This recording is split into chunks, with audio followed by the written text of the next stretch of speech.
राहुल गांधी के प्रधानमंत्री बनने पर किया सवाल तो अखिलेश ने दिया करारा जवाब।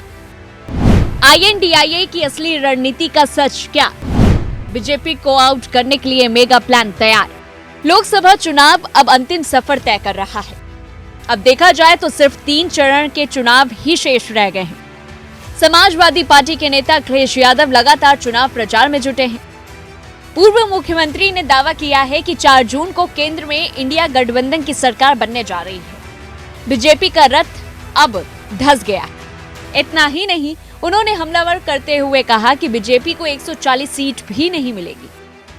जब उनसे पूछा गया कि क्या रायबरेली से चुनाव लड़ रहे राहुल गांधी को प्रधानमंत्री बनाया जाएगा, तो इस पर अखिलेश ने जवाब देते हुए कहा कि हम अपनी रणनीति आपको नहीं बताएंगे। समाजवादी पार्टी के नेता अखिलेश यादव ने कांग्रेस अध्यक्ष मल्लिकार्जुन खड़गे के साथ संयुक्त रूप से पीसी करते हुए लखनऊ में कहा, बीजेपी का काउंटडाउन शुरू हो चुका है। उनको जितनी ऊंचाई पर जाना था वहां चली गई। अब उनका नीचे आने का सिलसिला शुरू हो चुका है। बीजेपी का रथ फंसा नहीं, धंस गया है। उन्होंने आगे कहा कि हम यूपी में 69 सीटें जीत रहे हैं, जबकि INDIA गठबंधन देश में चुनाव जीतने जा रहा है। उत्तर प्रदेश में अमेठी की जगह रायबरेली से चुनाव लड़ रहे राहुल गांधी को लेकर उनके चुनावी क्षेत्र में यह नारा लगाया जा रहा है कि रायबरेली के लोग कांग्रेस के उम्मीदवार को ही नहीं जिताएंगे, बल्कि वो प्रधानमंत्री को दिल्ली भेजेंगे। इस सवाल पर अखिलेश यादव ने बिना समय गवाए कहा, हम अपनी कोई रणनीति आपको नहीं बताएंगे। किस बूथ पर बीजेपी हार रही है क्यों बता दें इनको।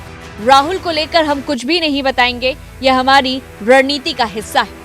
खड़गे ने 4 जून को बड़ी जीत का दावा करते हुए कहा, अब तक 4 चरण के चुनाव खत्म हो चुके हैं। INDIA गठबंधन मजबूत स्थिति में दिख रहा है। जनता ने PM मोदी की विदाई तय कर दी है। मैं पूरे विश्वास के साथ यह कह सकता हूं कि 4 जून को INDIA गठबंधन की नई सरकार बनने जा रही है। यह चुनाव सबसे महत्वपूर्ण चुनाव है और यह चुनाव देश का संविधान और लोकतंत्र बचाने का चुनाव है। यह 2 विचारधाराओं के बीच का चुनाव है।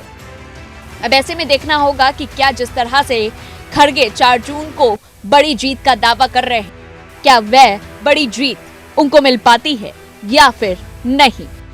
इस पूरी रिपोर्ट को लेकर के आपकी क्या कुछ राय है, हमें कमेंट बॉक्स में बताएं। तब तक के लिए देखते रहिए News1 इंडिया।